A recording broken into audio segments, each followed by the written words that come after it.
Welcome to Ctrl+Alt+AI, where we decode the future of AI one conversation at a time. I'm your host, Aishwarya Srinivasan. I'm a data science professional with a background in software engineering. I did my master's in data science from Columbia University, and I'm currently leading the AI developer relations at Fireworks.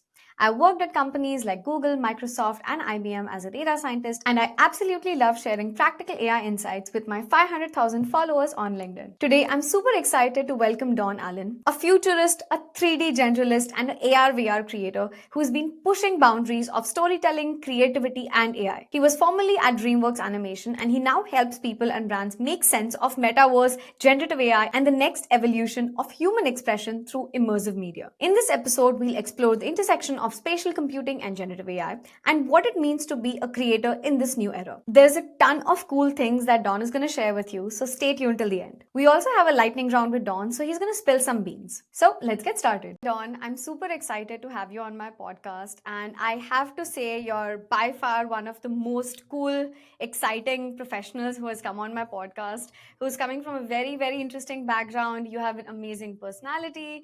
I follow you on Instagram, and I absolutely love the kind of content you put. It's extremely intriguing, and especially in a space which is getting boring, you bring in a lot of fresh perspective. Wow. Thank you so much for having me. I love being in this space, and I'm excited for our conversation today. I definitely would like to start from your background, right? You have worked at companies like DreamWorks, where you've worked very close to being a graphic designer, and amazing work, absolutely amazing work. I've obviously seen all of your content when you've collaborated with Meta, all of your videos and games that you've created much before the AI boom. So I've been following you for quite some time, and I'm curious to see how that transition looked for you, going from CGI and working with graphics at companies like DreamWorks and moving into this AI space where you've experimented with a ton of video gen models. What was that transition like for you? Yeah, I mean, I've always kind of thought of at DreamWorks, a lot of CGI is really computer generated imagery. So it actually doesn't feel that different to me than AI, because when I'm using an AI generator, it's still a computer generating imagery. So in my mind, it's it's one of the next evolutions of CGI is AI and kind of adding it into the VFX pipeline. So in my mind, it kind of has a seamless transition. It's oh, I'm used to working with fantastical characters and creatures in 3D. When we're thinking of trolls or dragons or yetis, but then if now the tools have gotten faster and simpler, and you might not need as much technical background as I have, which is great. I think it means a lot more people are about to enter into the creative spaces. I absolutely love it. And you and I have spoken about this briefly, and I wanted to have this perspective of yours, which I find very intriguing, share with the audience, which is we spoke about AI being a toolkit. And that's the mindset that I come from, where I'm hey, AI is a toolkit which is helping us solve XYZ problems in different industries, or something which is horizontal across multiple industries. But you had a very different perspective, and you mentioned it's like a digital DNA, or AI is like a living organism. It has its own characteristics, and we should not be looking at it like a tool. So I found that very fascinating to hear that perspective. So tell us more about what's that mindset, and how do you think about AI? How do you think about integrating it in your pipelines? Yeah, so I mean, I guess the AIs that we have today at the time of this recording are mostly acting like tools and operating like tools. But some stuff I've been seeing in laboratories and behind closed doors are things that are starting to resemble less of tools and more like organisms, more like creatures, things that kind of grow, less of things that you are programming directly, but more of teaching and training like a creature. So I've just kind of noticed oh, maybe they're not going to be tools forever. We're in that might be the old way of thinking of AI is oh, they were just these tools. Maybe that's how they started. And that's how they certainly are today for most consumers. But, I think in the next 3-5 years, you'll start seeing things that start to challenge the definition of what is a tool and start to blur the line between tool and creature. I really love and find that perspective very interesting. And I think it's coming from this creative space from where you're seeing this, right? And one of the interesting videos that I saw recently was an AI generated video of a gymnast. And it was obviously like going all over the place. The leg was not constructed correctly. Like it felt like a very weird generation of a human body. And that was claimed as, like here is a way that we can detect something is AI because it doesn't follow physics. And I want to take that back to like how you have been building graphics, you have been building like AR, XR products. So, how do you see the difference between AI being used to replicate something which is a physical world, or like how does it cause a problem? Like, what sort of like issues do you encounter when using AI for like augmented reality stuff? Yes. So it's really one word for now, and I think it will change soon. The thing that it lacks right now when you're using AI for augmented reality is control. That's kind of the main issue. So part of the reason why I'm still using my 3D tools today, I'm still using Gravity Sketch and Cinema 4D to work with AR and XR, is because I get control back. I can design a thing with all the precision that I want. I think that's kind of like the missing piece of the puzzle for AI. Is if it gets to the point where someone can control an AI's output as easily as they can control an output in Blender or 3D, then I probably won't need to use much of my 3D tools and pipelines anymore. Then I could just use AI, because that's the part that, in my mind, that's the main thing. And maybe the only thing it truly lacks right now is control, because it can kind of do anything, but it does anything, not the specific thing. I actually kind of agree to that because I obviously like generate infographics and stuff using ChatGPT or like Claude at times when I wanted to be a slightly more sophisticated than just being like a PNG. And whenever you're entering a prompt and saying that change this, it's actually not changing something. It's like recreating the whole image from scratch, like it's just taking that as a new input and like just delivering something from scratch rather than changing something the way a human designer would do it.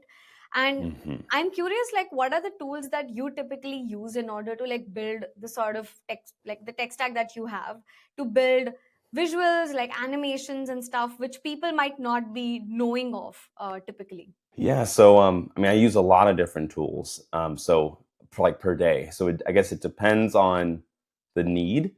In my mind, it's kind of like I'll use any tool that gets the job done, and does it well. I have like a pipeline that I kind of use all the time, like the same pipeline.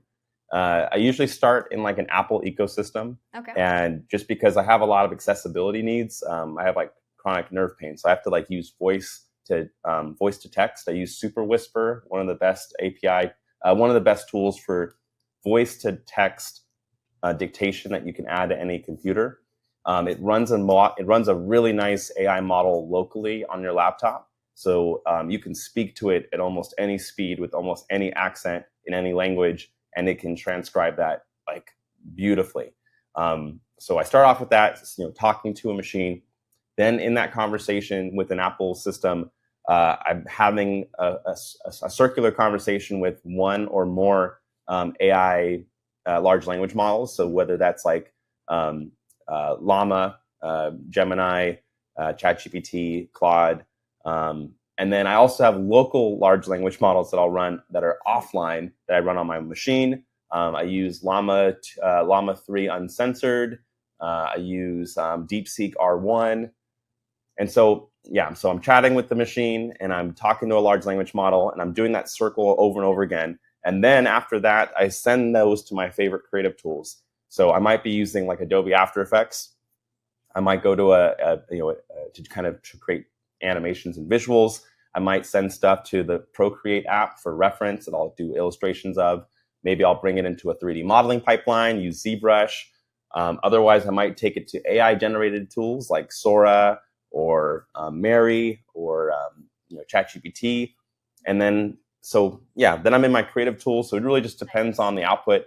And then finally it goes to social media. So I use a tool called Repurpose.io, and that will let me upload to one spot, and then it will disseminate my work all over the internet without me having to upload to all those individual places.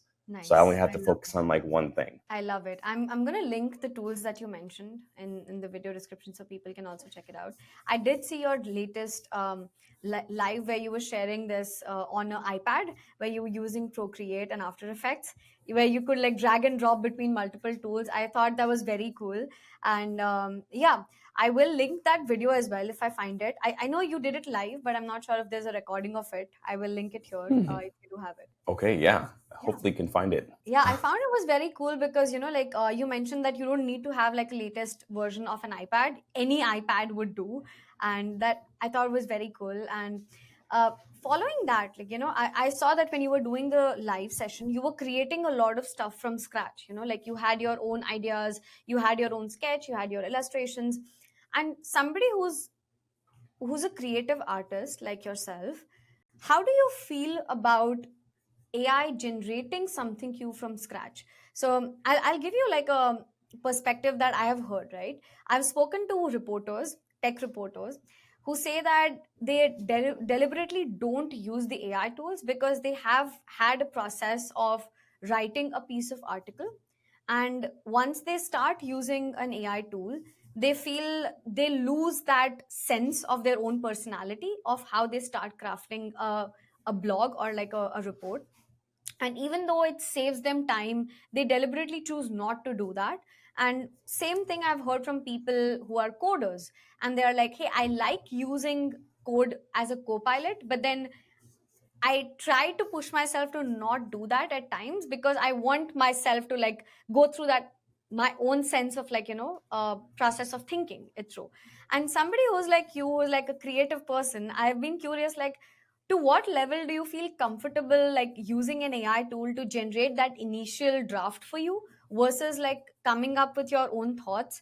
What does that control versus like AI feel to you? Oh yeah. So I mean, for me, it's really I'm pretty flexible. So like, it depends on what brings me the most amount of joy. So Yeah. like, if it brings me more joy to use the AI tool, then I will do that.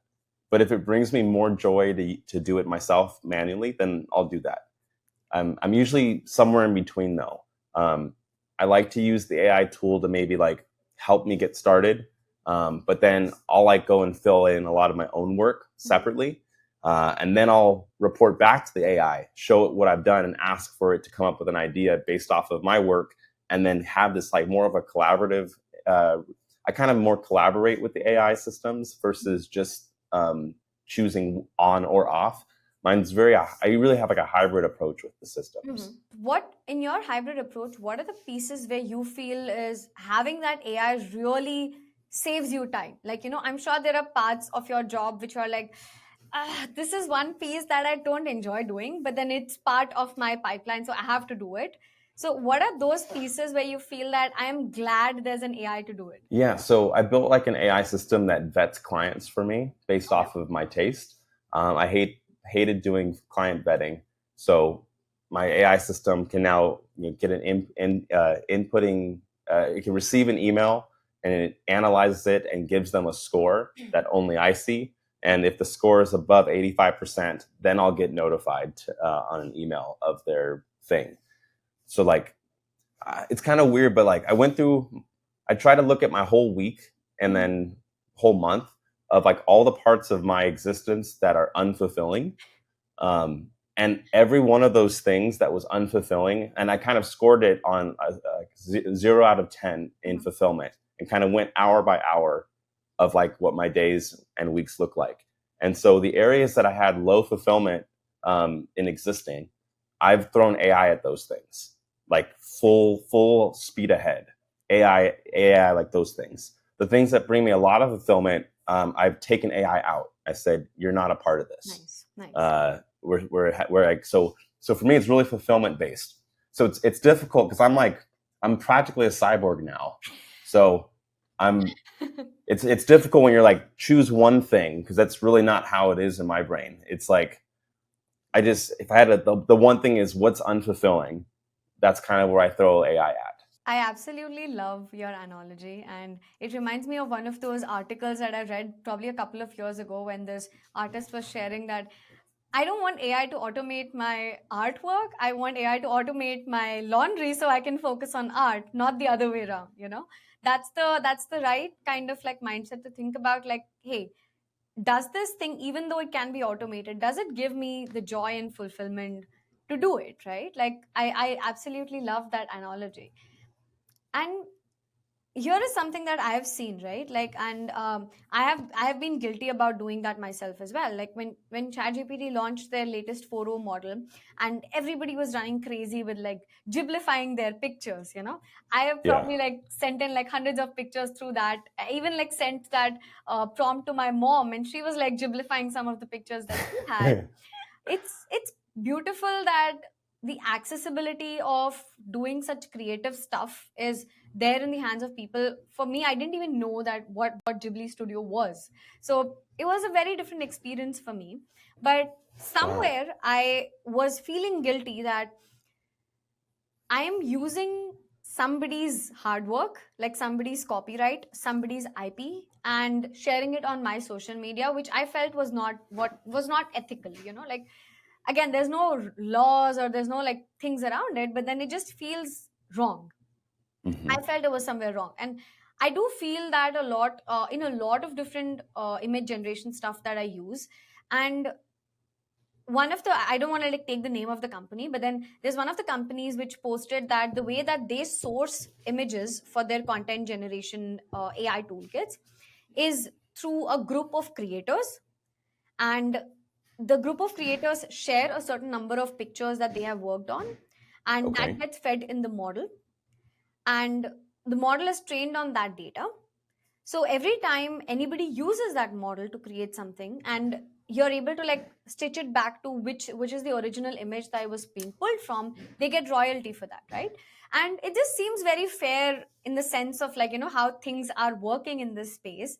So as an artist yourself, like as somebody who has worked in the center of like art, center of tech, center of like ARVR, what do you think about like this entire ethical issues around like deep fakes, getting consent, having copyright, having IP? What is your perspective around that? Yeah. So, I mean, first off, I think it's super important that we like come up with some better solutions. So one solution is at the company that I'm working at. We built a clean and ethical AI model, so it can generate video. And our definition of clean and ethical AI is we trained it on data that we paid for and that we licensed and we hired artists for. So it's kind of similar to what you described, but that's the model that we're using for kind of final picture. If we're gonna like for Hollywood, for different Hollywood studios that we're working with, we're trying to use our Mary model. Marey is our model, and it's clean. And like that was kind of, that's like our whole thing. We want Hollywood to be able to use AI as a tool, Yeah. but be able to pay and compensate people. And yeah, I mean that's part of it. But I'll be honest though, like in my personal life, I am still using unclean AI models, like you know, from other competitors. Yeah. And how I see it in my head is like, at least for me, I've been trying to use the less clean AI models more for research purposes. So it's like for me doing like research and development, I use it maybe more on the front end of the project, so more of like the pre-production of an idea, but not the final.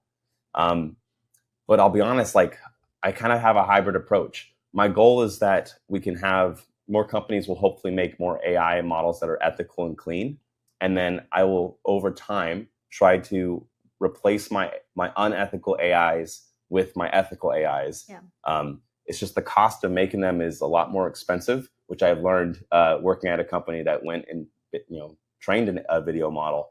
So it's like, I think that's the future, is ethical AI models where you kind of consent into the data set, and then people can build off of it safely. But till then, I'm kind of doing both. But I'm increasingly trying to do less of the unethical ones in my work, because now there's options. Now there's better options out there. I would love to hear more options from you. Like typically every AI model that I'm using from like a chat perspective, I think is trained on internet data, even though they've cleaned it based on like misinformation or like censorship stuff.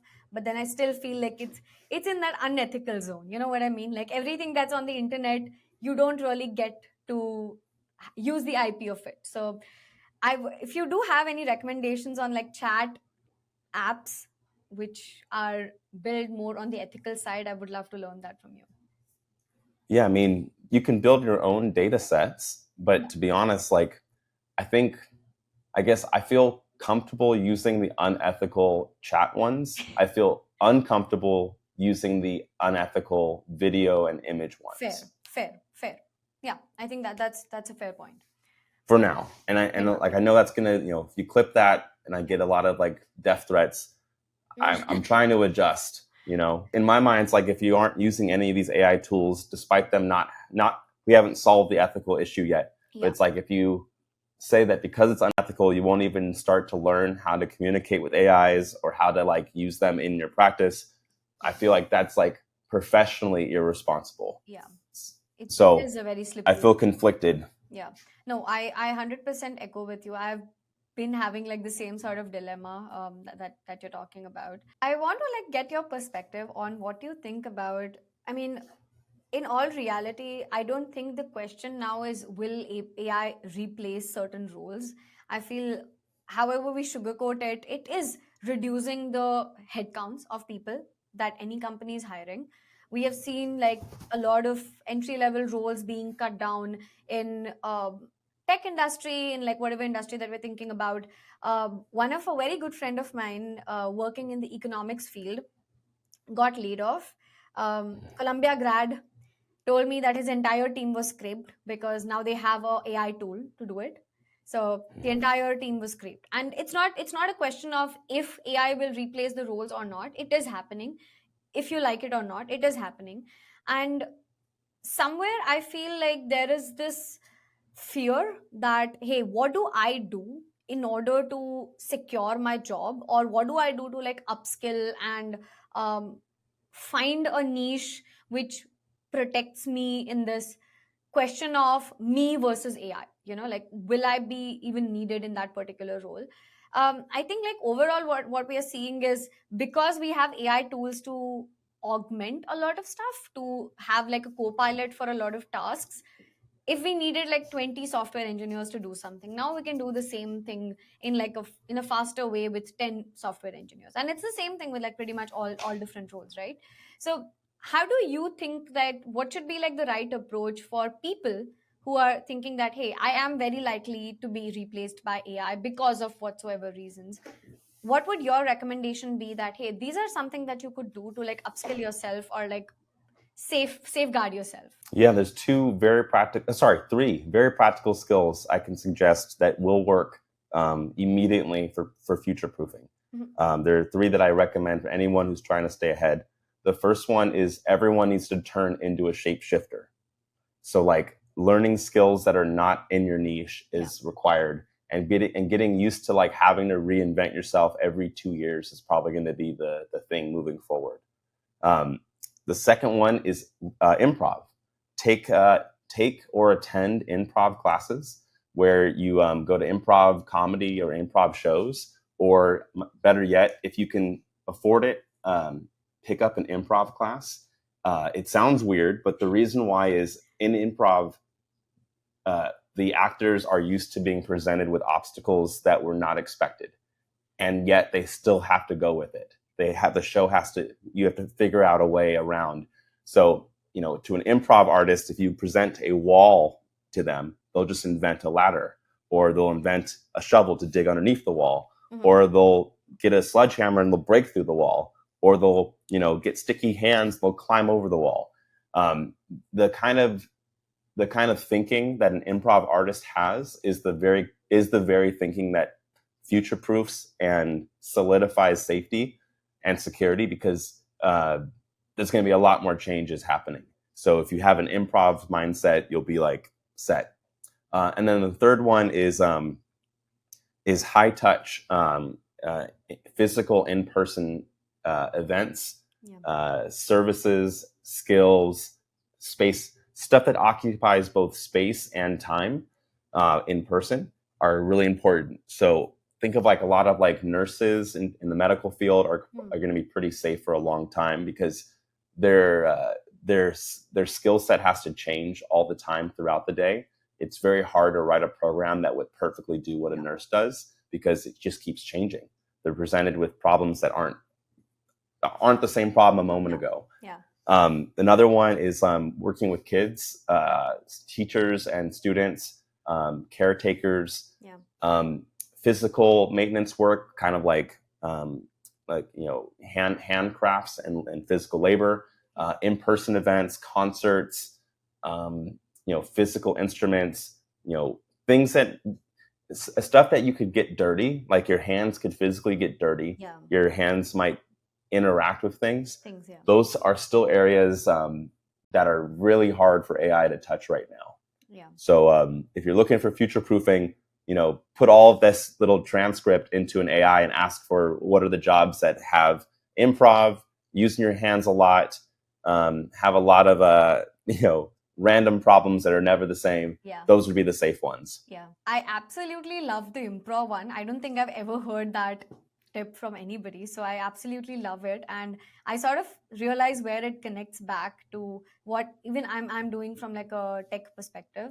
I relate to like the high touch point part as well, because recently a lot of people even in the tech space are like, oh, we should be looking at customer facing roles, because that is something where you need empathy, you need like a very critical thinking perspective, you are interacting with humans, there is like trust building. None of that can be done by AI. So those are like some of the like future proof roles as well that can really help you like get ahead of the AI versus like human stuff. I had another interesting thing for you, because I've seen you play around with a lot of like, AR devices. And I personally ordered an Apple Vision Pro when it was in early testing, and I was like super excited about it. Even though it was expensive, I was like, I'm going to get it and try it myself. I actually engaged with a bunch of app companies, like startups, building apps for ARVR tools, and I was trying to like understand, hey, what does the future look like with this, right? And there was this interesting company which was basically taking any 2D videos, any movies, or like any TV shows, and converting that into a 3D render, so you can watch that in your Vision Pro or like MetaQuest, whatever. And I tried they sent me some clips from Friends, because I love watching Friends. I've probably watched it a million times. Insane experience. But I do realize that, do I pick it up every day and use it? Absolutely not. I'm probably taking it out of the box once a month, or like, once in a few weeks, because I want to like try something new or like check out some new app. What do you think that the future of these like AR/VR devices are? Because if I compare like a Meta Quest or a Apple Vision Pro versus the Ray-Ban Meta glasses that I have, I'm picking it up every single day. You know what I mean? Like, it's the accessibility and like the look and feel that just makes it more fit into my day-to-day schedule. So what is your thought process around like the AR/VR tools, and how this is going to look like in the future? Like, think about it as Back to the Future movie, and like, what would you predict like 10 years from now what the future is going to look like? Yeah, so I'm really excited for this area personally. So you're going to see three kinds of classes of devices. There's going to be ones that are increasingly the same as the Ray-Ban Meta smart glasses, where they have AI on board, they can see, they can kind of interact with the world and do stuff in real time, but there's no displays. Those will be very popular, and they'll be the things that people kind of like what we have right now, pick up in their bag and just have with them. Almost like people's headphone, they almost become as common as someone's headphones are today. Then the next category is going to be heads-up displays that are inside of glasses. It's not full AR, but it's like a very helpful display in there. It could be a teleprompter. It could have the text-based notifications appear there. Text-based notifications from an AI can be written in there. Those will probably come out later this year from a few big companies, and we'll see those like kind of heads-up display options with your glasses. Then the third category will be full-on AR devices that are similar to the Orions from Meta, where it's doing full SLAM tracking, and it becomes closer to like a Vision Pro software experience, but in a form factor that's more resembling a Ray-Ban Meta smart glasses. Those will probably be like the big time winners in the later parts. It's just really expensive to make right now. And then you'll have, I guess, a fourth category, which is like the goggles. The goggles will get smaller. The Vision Pros, the Samsung headsets, the Google headsets that are coming out will get smaller. So there's going to be, at least for the next 5 years, we're going to probably still see a lot of these separate categories. In the next 10 years, they might consolidate to something closer to the size of the Orions, becoming the thing that does in and out. It goes, it can be your full immersive, but it also can be with like it plugs into a thing. It can be full immersive. The battery bank will probably become also the processor for the unit, and that it won't just be a battery power, and that'll be to like have way more detail, and it can maybe even be, it can be fully blacked out, so you can like have that immersive experience. But then you could unplug it, and it has like a wireless mode that becomes more like the Ray-Ban Meta smart glasses and charging case kind of thing. I think you're going to see more of that hybrid. We're going to see more hybrids for the next 5 years, and then there'll probably be a few winners in the 6-7 year mark. Nice, love it.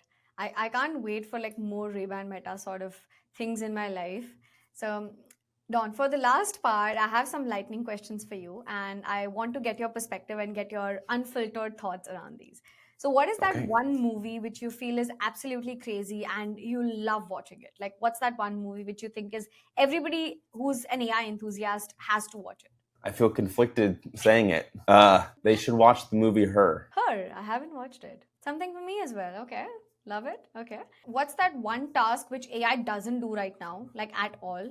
And you wish like, if I could just, like pay whatever I can, but I just want AI to do this one thing. What would that be? Embodiment. Pretty cool. Okay. Love it. Okay. If these are lightning rounds, I'll just do like short words. Yes. But no, this is perfect. I love your answer. Okay. So what's the most underrated AI tool that you feel that nobody talks about, but then it's one of the best things that you have used? Super Whisper. Super Whisper. I can't tell you like everything that you've explained during the video. There's so much learning for me, and I have my notes that I have to go out and try all of these things. Yay. Love it. Love it. That's music to my ears. Yeah, I love teaching and training. So there's just so much cool stuff, and I love your questions, and I really appreciate you having the space and stuff. But I'm also happy to dive deeper, and you can also ask questions that I didn't expect. That's fine too. Okay. I think one of the other things I would want to ask you is your experience with you taught a Masterclass and you were teaching about using ARVR and like AI.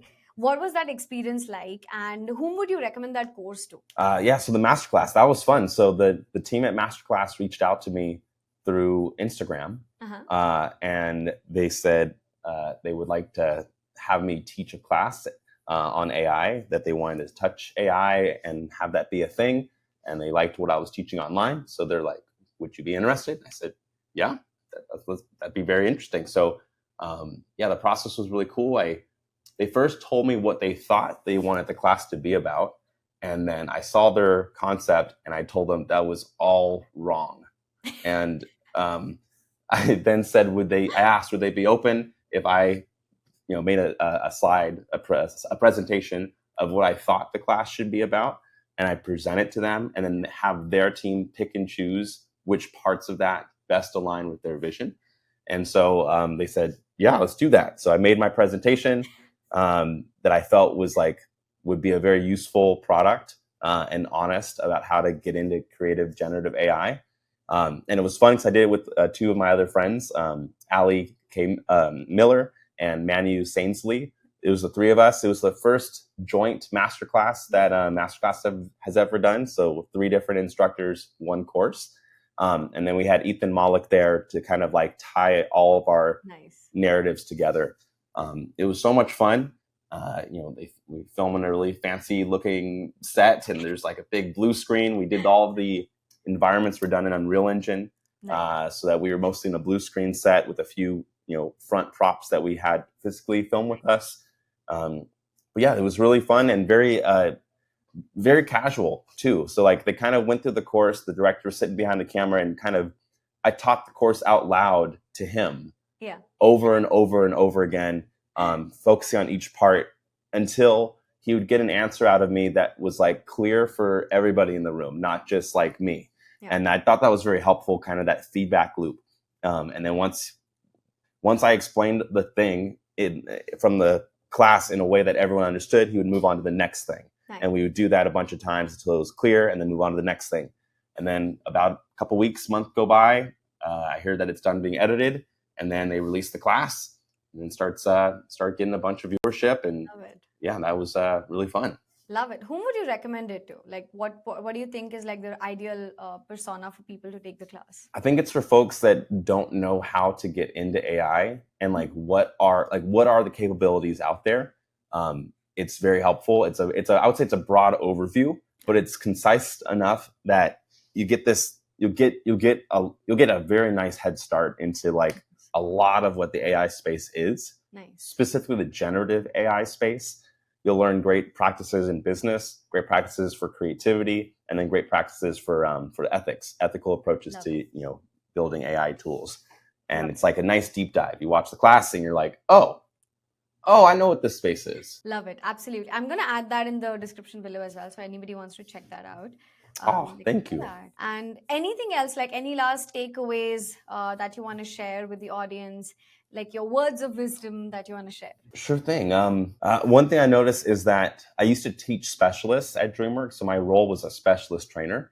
And right now, it's probably not a great time to be a specialist. Mm-hmm. I want to encourage people, if it's within your means, to like find out how to be more of a generalist. Yes, so look at skills that are not in your wheelhouse and find out how you can start practicing immediately those skills.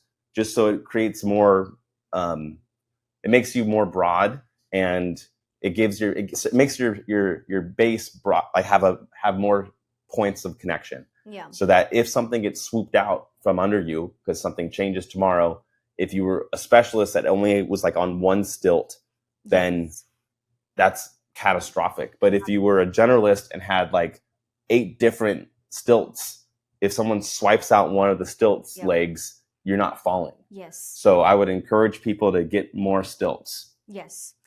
Absolutely love it. I read this book once, and it's still been like one of my favorite books. I'm a non-fiction person, and this book is called Range. And it is about how generalists thrive in a world of specialists. And I cannot agree with it more than the age that we're living in right now. And exactly to the point, right? Like, the technology is moving so fast, the skill set that you need is moving so fast that if you try to pigeonhole yourself in just one space, then you're just creating a very tough situation for yourself. So love it. And I absolutely love the note that we're ending this podcast.